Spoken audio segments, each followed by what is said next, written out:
Well, good morning, everyone, and thanks for being here. I'm Scott Howard. I'm the Chief Communications Officer for Orange County Public Schools.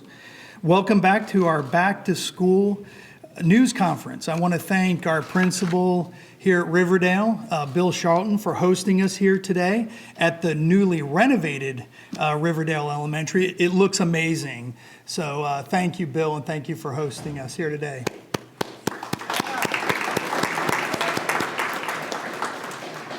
The 2023-24 school year is here.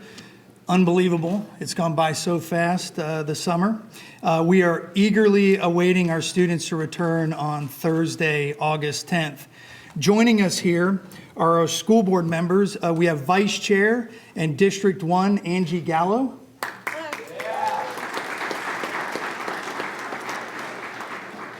We have District 5 member, Vicki Elaine Felder. We know that school board member Alicia Ferrant will be here shortly and will be joining us, and along with our superintendent, Maria Vasquez. Also with us is Orange County Sheriff John Mina, OPD Chief Eric Smith, and Chief Smith, we just wanted to say our thoughts and prayers are with you as your officers are recovering from their injuries. Thank you. Also here today is our police chief for Orange County Public Schools, Brian Holmes. And they will all be talking today about school safety. From our transportation department, we have Senior Director Bill Wynn. And our Senior Director of Food and Nutrition Services, Mark Watson. We will begin with our board vice chair today, Angie Gallo. Member Gallo. Yes, thank you. Thank you, and good morning, everyone. Thank you for joining us this morning. I want to thank everyone for taking time out of their busy morning to be here. I also want to thank Principal Charlton. The school just looks beautiful, and I can't wait to see the children in their classrooms once again here on the Riverdale campus. The facilities team did a great job getting the renovations completed. It was devastating to see the damage that Hurricane Ian did last year. Take a look at the emotional return just a little over a week ago here at Riverdale. Riverdale Elementary School, welcome home.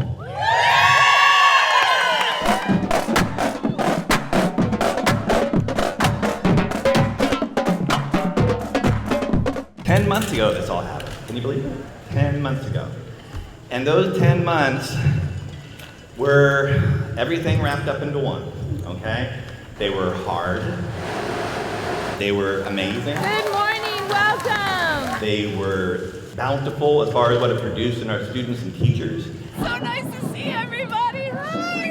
It helped us create new friends that we didn't have before. All these things wrapped up into one thing, and what it reminds me, everybody here, that when bad things happen, and they always happen, good people come together and we make it work, and then good things happen. 3, 2, 1.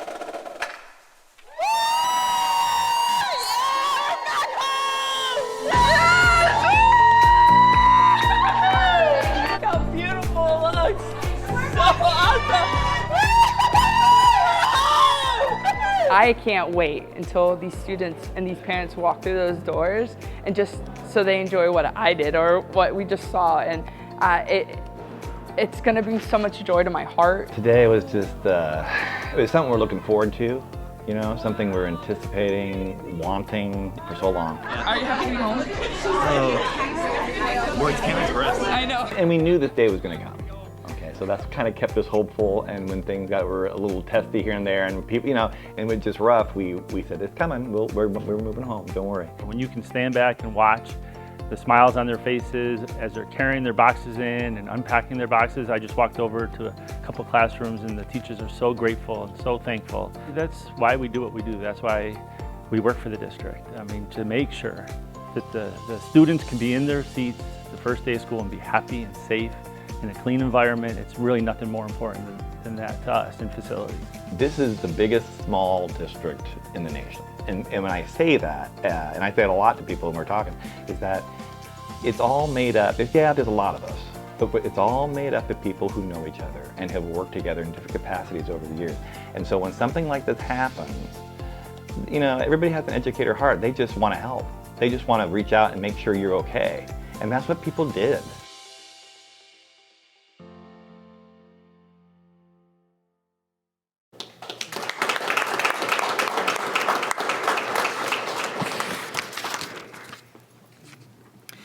Our order of business today is to kick off the 2023-24 school year. On behalf of the school board, I want to thank all of our teachers, school administrators, and every staff member in every division and department for their continued hard work and commitment as we begin another school year.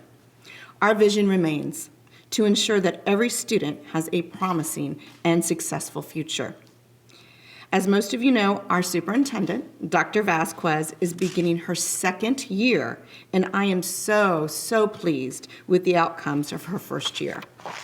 The board's confidence in Dr. Vasquez has not wavered, and we are excited to see what's to come in the second year under her leadership. I would also like to say a special shout out to Riverdale. This is my school, this is District 1, and it truly took a village to get through what we went through last year and to get to where we are today. And I'm just so thankful for everybody at East River High School, for everybody at Riverdale who pitched in, who worked hard and got us here. I love y'all so much, and I'm so proud of you, and you persevered, so congratulations. Without further ado, I would now like to turn it over to Dr. Vasquez.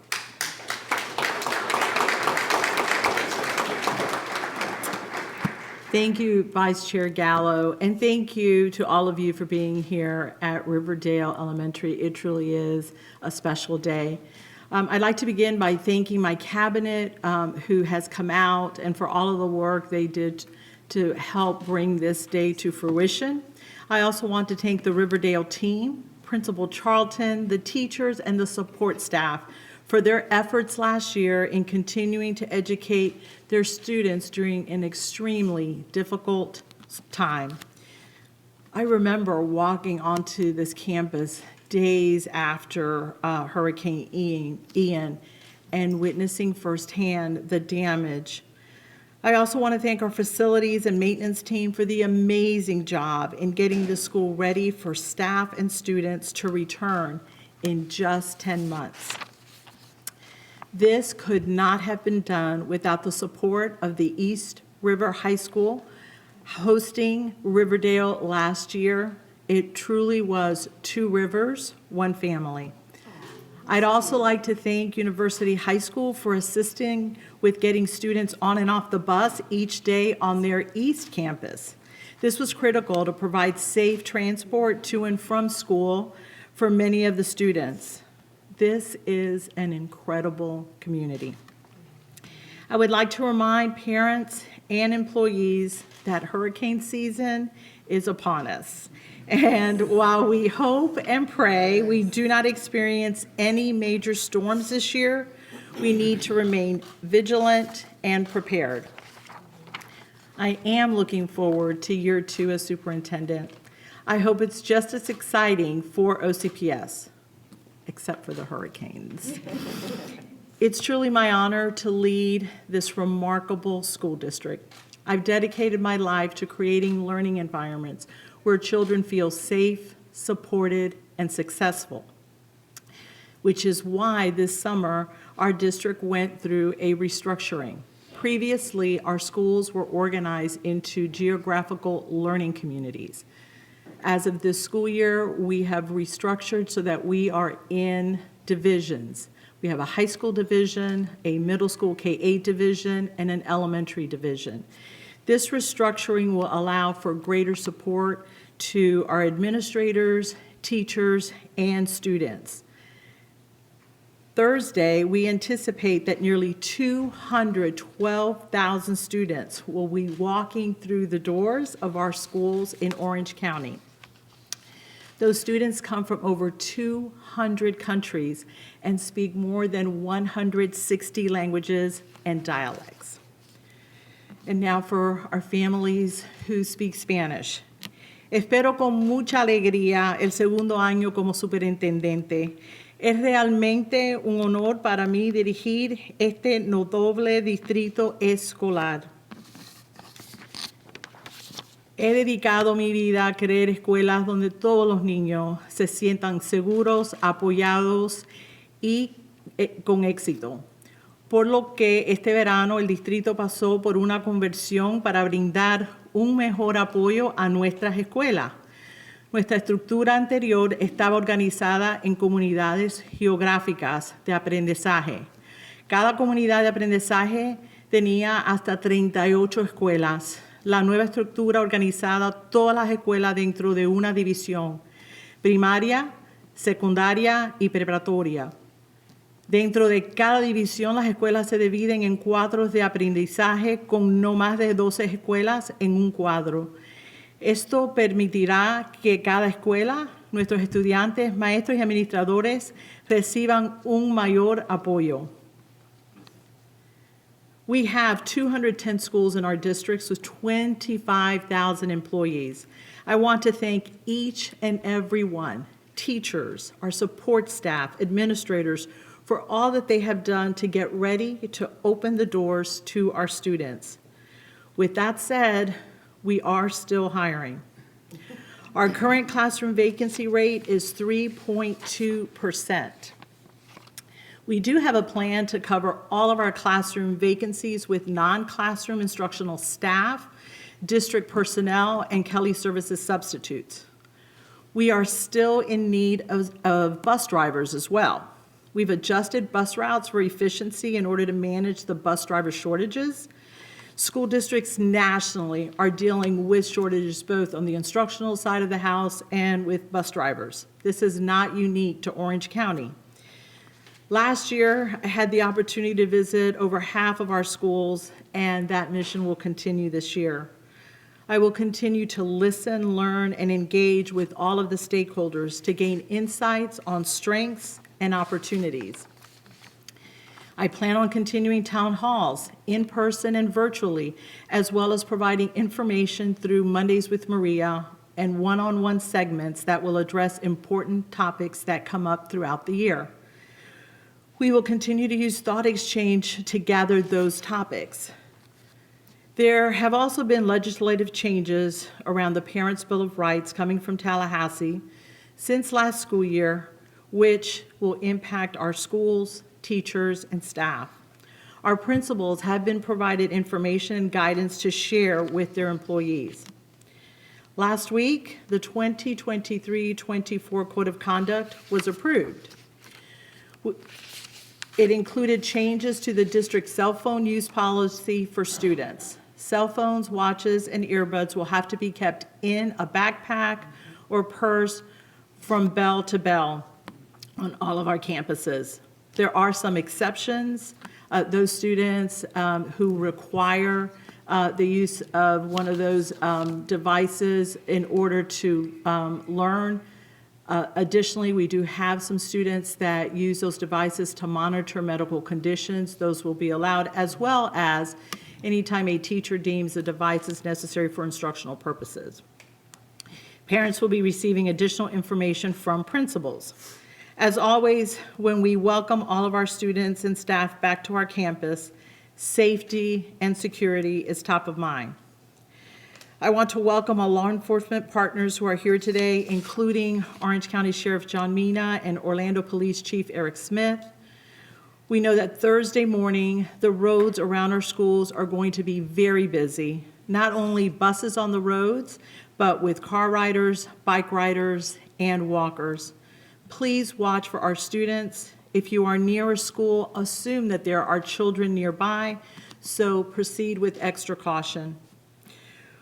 Once again, this summer, our 12-month employees participated in emergency preparedness training. They received instruction on how to deal with crisis, including a reenactment of an active assailant drill. El jueves anticipamos que casi 200,002 estudiantes entrarán por las puertas de nuestras escuelas.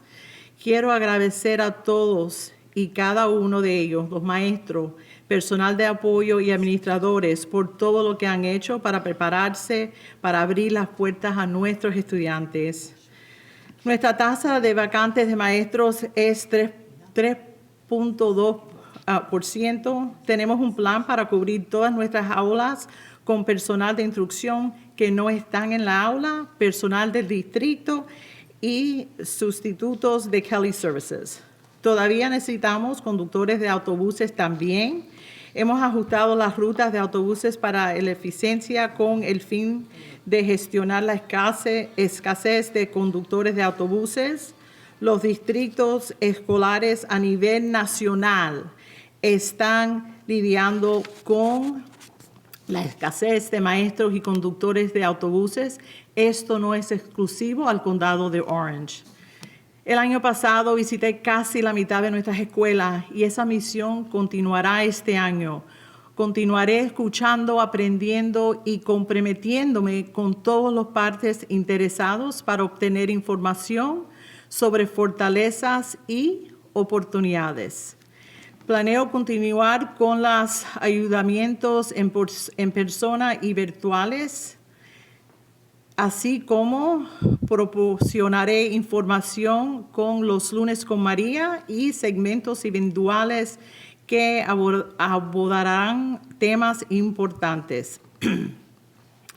Ha habido cambios legislativos de Tallahassee desde el año escolar pasado que afectan a nuestras escuelas, los maestros y el personal. Nuestros directores han recibido información y orientación para compartir con sus empleados. La semana pasada se aprobó el Código de Conducta Estudiantil. Incluye cambios en la política de uso de teléfonos celulares para los estudiantes. Los teléfonos celulares, relojes deben guardarse en una mochila o bolsa desde la campana de llegada hasta la campana de salida en todos los campus. Hay algunas excepciones. Los padres recibirán información adicional de sus directores.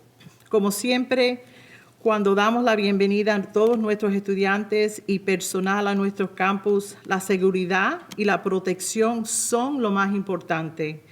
Quiero darle la bienvenida a nuestros socios encargados de hacer cumplir la ley que están aquí hoy, incluyendo el sheriff del condado de Orange, John Mina, y el jefe de policía de Orlando, Eric Smith. Sabemos que el jueves por la mañana las carreteras alrededor de nuestras escuelas estarán muy ocupadas. No solamente autobuses, sino también nuestros conductores de automóviles, ciclistas y caminantes. Por favor, esté atento a nuestros estudiantes. Si está cerca de una escuela, asume que hay niños en la área, por lo que se necesita precaución adicional. I would now like to turn it over to Sheriff Mina.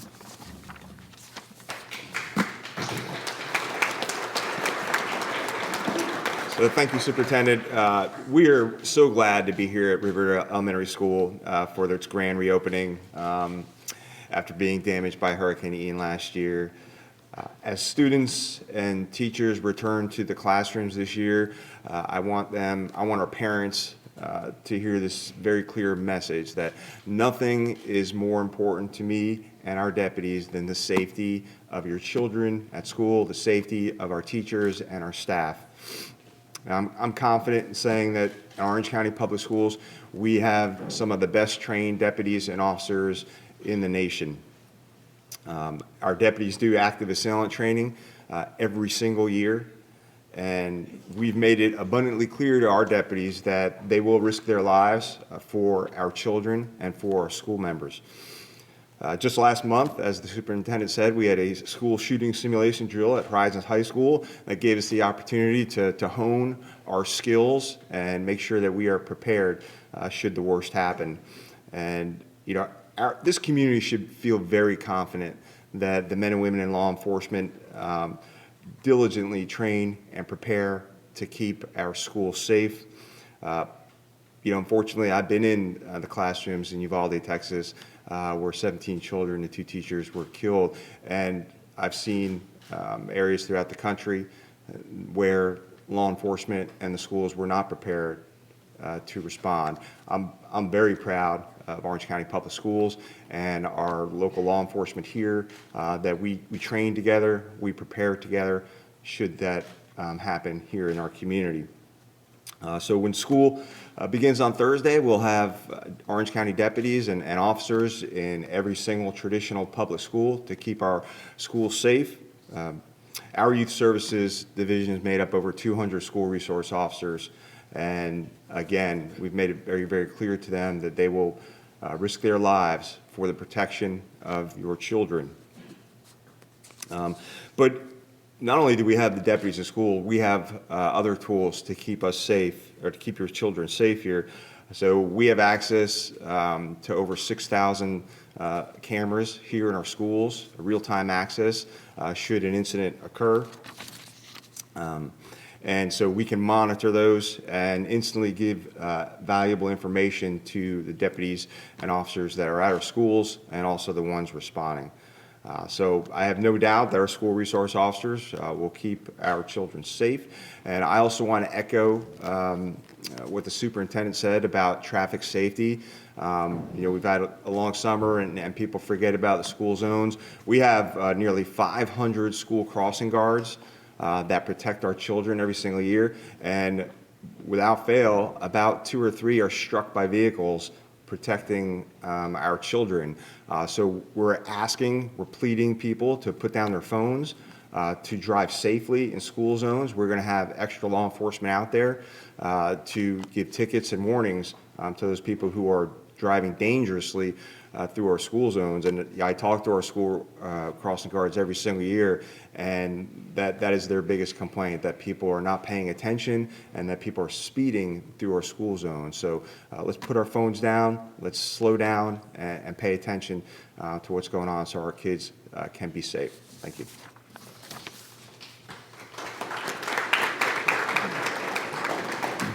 Thank you, Sheriff Mina. And now I'd like to invite OPD Chief Eric Smith to the podium. Thank you. I want to first start out with talking a little bit about what happened Friday night. I just want to give you an update on their officers' condition. They're getting stronger, they're getting better. It's going to be a long road, so it's going to take a little bit of time, but they're getting there. I also want to thank the community. The outpouring of love and support for our department has been second to none, and it just shows how strong our community is. I also want to thank ORMC, Orlando Regional Medical Center. They have treated us like family. They've taken us right in, they're taking care of our officers, but as you can imagine, there's hundreds of officers visiting, deputies visiting the hospital. It's taxing on them, and they've done nothing but support us and treat us like we were their own. I also want to thank law enforcement, Central Florida law enforcement. We all came together in a time of need and to basically do a mission to find a bad guy and take him off the streets, and that was done. But people came as far as Volusia County, Polk County, everybody came together to support us, and we appreciate that. Now, while we're here, I want to welcome all the kids and teachers back on Thursday. The Orlando Police Department is ready. As the sheriff talked about, it is our main mission of our school resource officers to protect our children. They will do whatever it takes. They will put their lives on the line to keep our children safe. I had the honor of going to their active shooter, active assailant training on Thursday and Friday at Bishop Moore and Cherokee, and to watch our officers, how seriously they took it in our school resource department, and go out there and do what needs to be done and know that they will put their lives on the line for your children to keep them safe. That's their primary mission. The Orlando Police Department goes a little bit further than that also. So every officer who works in the area of a school has been to that school and done a walkthrough of that school. We don't want it to be when an emergency happens, that's the first time they're coming on campus. It makes it so much easier when they've been to the campus, they know what buildings we're talking about. They also have it on their laptop, a diagram in the school. They know where they're going. That makes the response time quicker and makes it safer. And also, just like the sheriff said, pay attention on Thursday morning. We'll have our motor units out there, our patrol units out there. Slow down in the school zones. Keep our kids safe. So welcome back and thank you.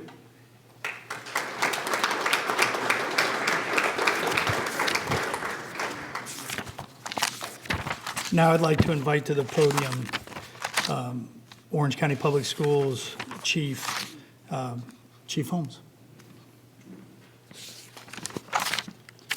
Thank you, Mr. Howitt. On behalf of the OCPS District Police and Safety and Emergency Management, I would like to take this opportunity to say thanks for the support and commitment of our local area agency partners. Providing safe schools is important work. To Sheriff Mina, Chief Smith, and our other municipal law enforcement police chiefs, thank you for your ongoing commitment to our students, our teachers, our school administrators, and their families. As part of this commitment, we want our community to know that not only do you staff our schools with SROs, your teams also respond patrol units to our schools to participate in drills, conduct active assailant training for your deputies and officers, as referred to here just by the chief and the sheriff, play an important role in our schools' threat assessment teams, and participate in joint training and exercises in order to prepare for school emergencies, just to name a few of the areas of collaboration and cooperation that we enjoy here in Orange County. To our parents, students, and school community, school safety is everybody's responsibility. Parents, please talk to your students and emphasize the importance of making wise choices. To the entire school community, please remember, if you see something, hear something, or know something, say something. You know, the use of cell phones to access social media, communicate threats anonymously, and planned acts of violence continues to be a challenge. I am thankful for the new cell phone policy. Thank you, board. Thank you, Dr. Vasquez. The one consistent thing learned after acts of violence seems to be this: the offender told somebody or posted something on social media about their intentions prior to carrying out these acts. To our students, share threats and information that could lead to violence with a parent, trusted adult, a teacher, a school administrator, or your SRO.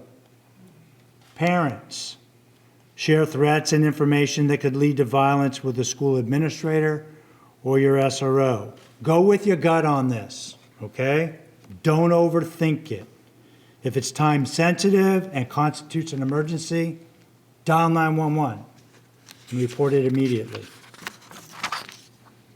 Better be safe than sorry and having to live with that regret when an act of violence could have been prevented. Don't feel safe reporting?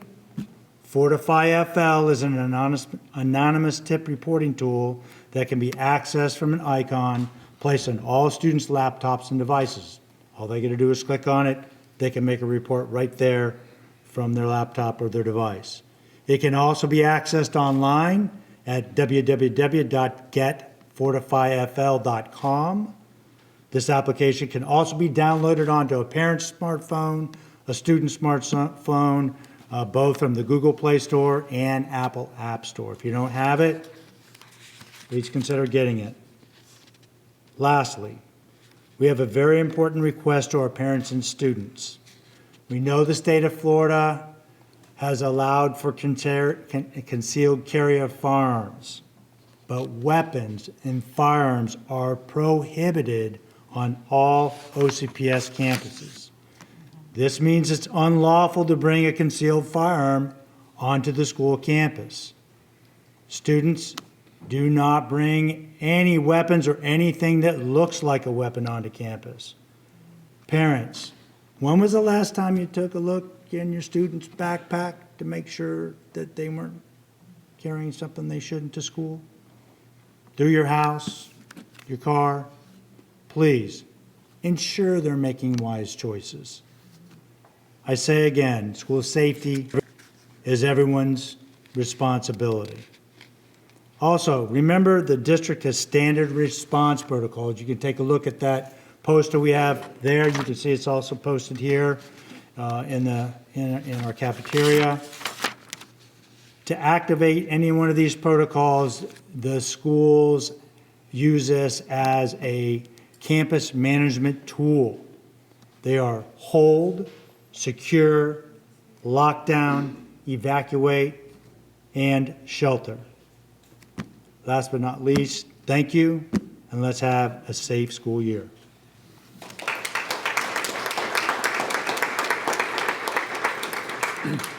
Now we'll bring up our Senior Director of Transportation, Bill Wynn.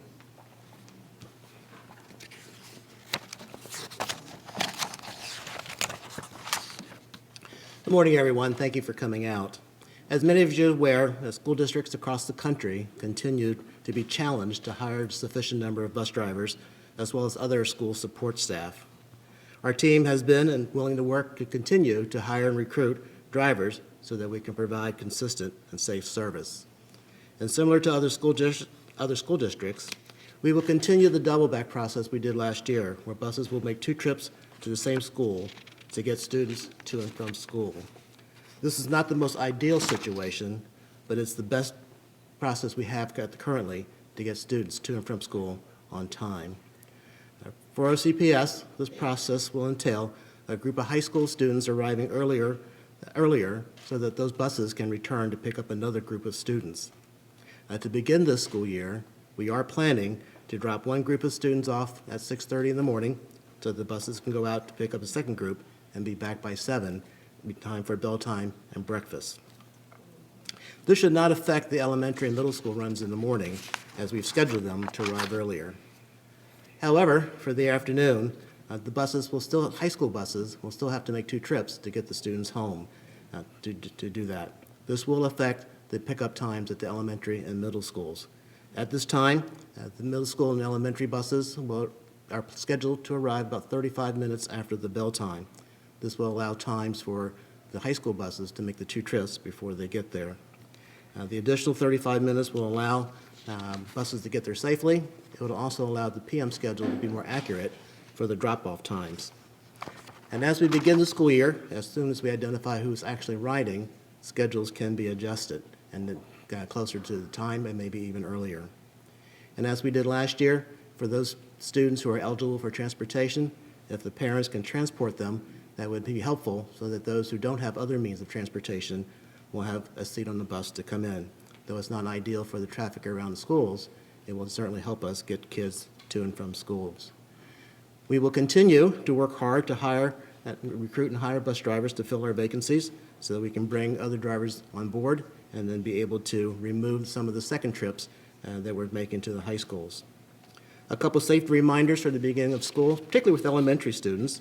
For their backpacks, please, if you can, put their name and address, and if you have the bus route number, to put that in there.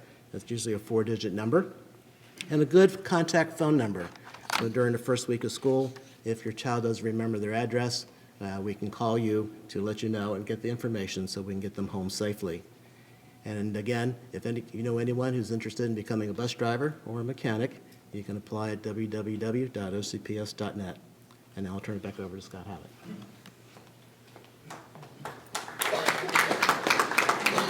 Thank you, Bill. Now I'd like to welcome Mark Watson. He's Senior Director of Food and Nutrition Services with some big news. Share.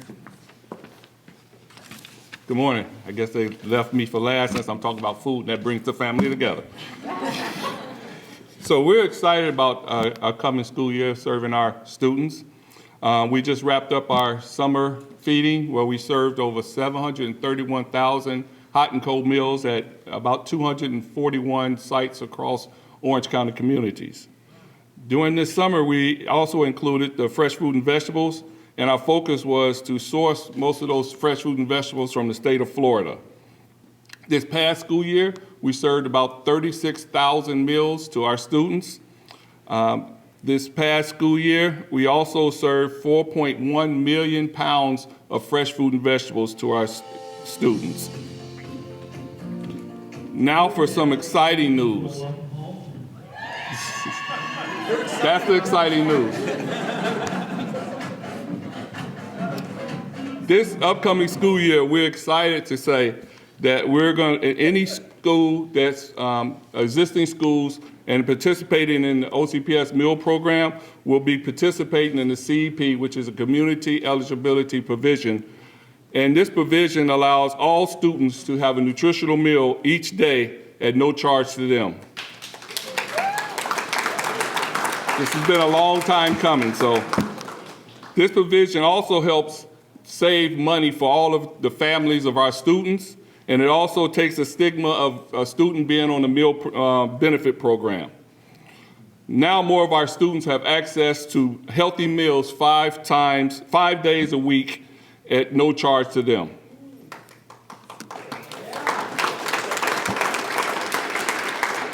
Last but not least, I would like to say thank you to all the hardworking food nutrition services staff that works each day at one goal in mind, to ensuring that our children are fed and are ready to learn. We continue to look for dedicated, customer service driven, hardworking people to join our team. And I just want to say, please, parents, we have the meals here. We have breakfast, lunch. In some of our schools, we have snack and supper. So we're ready to feed your kids, save your money, buy food for home, buy school supplies. We're ready to feed, and I just want to say thank you, and I turn this back over to Scott. Thank you, Mark. And before we turn it over to the individuals up here for questions, we do have a special presentation for Riverdale. So Principal Charlton and Jenny, come on up. And I'm going to welcome Dollar General out right now. They have a special presentation. They want to present a check to Riverdale, and I'll turn it over to them so they can talk a little bit about it. It's very exciting for Riverdale and the students and employees here. Thank you. Good morning. My name is Edwin Figueroa. I'm a Regional Director for Dollar General. We are here today to present a $20,000 check from the Beyond Words program. Thank you. From the Beyond Words program, funded by Dollar General's Literary Foundation, which is celebrating a milestone this year, 30 years. The Beyond Words grant program was designed to help school libraries rebuild after natural disasters. The Beyond Words grant program has been helping school libraries rebuild for 17 years and has impacted thousands of students and teachers. We want to ensure children have access to books and other literary-related materials in their library. We are proud to help Riverdale Elementary School rebuild and restore limitless word and reading for students. Thank you.